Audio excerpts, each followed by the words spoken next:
Hello folks, welcome to Fort McAllister State Park, where 155 years ago, General William Tecumseh Sherman ended his march to the sea right here on the Georgia coast. This time we are doing a educational video on the Lemat Revolver. This was a 9-shot 42 caliber revolver developed by a French southerner in New Orleans named Jean-Alexandre Lemat.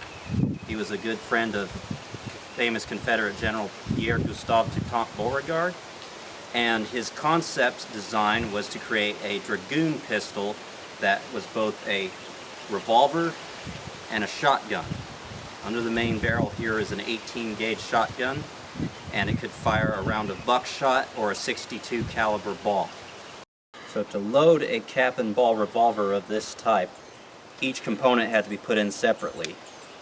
You would pour the powder, measured in a brass funnel, into each cylinder, and then you would place a patched lead ball on top of that powder, and then using the loading lever would force the ball into place. And then you take a small percussion cap filled with fulminate mercury, and you would put it on the hollow cone in the rear.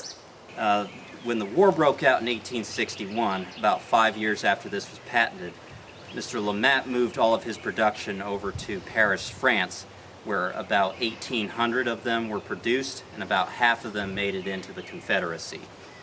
Part of the reason why Fort McAllister is here is to protect the coastal waterways from the Yankee Navy, so that blockade runners can come in and ship arms and ammunition into the Confederacy.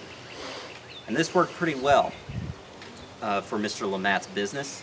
He ended up simplifying the revolver to the second model, which had a loading lever on the left side. They did away with the spur and the ring down here. They also fixed the internals so that it would operate more smoothly.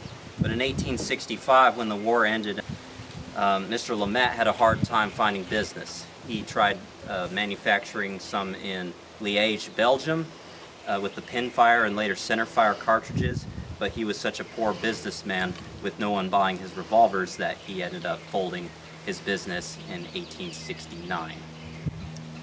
Regardless, it was very devastating firepower. Each of these revolvers, brand new, would cost $40, which the average soldier in the Civil War got $13 a month. So they were mainly carried by generals and colonels, mostly men on horseback who had money and didn't mind carrying the weight on their sides.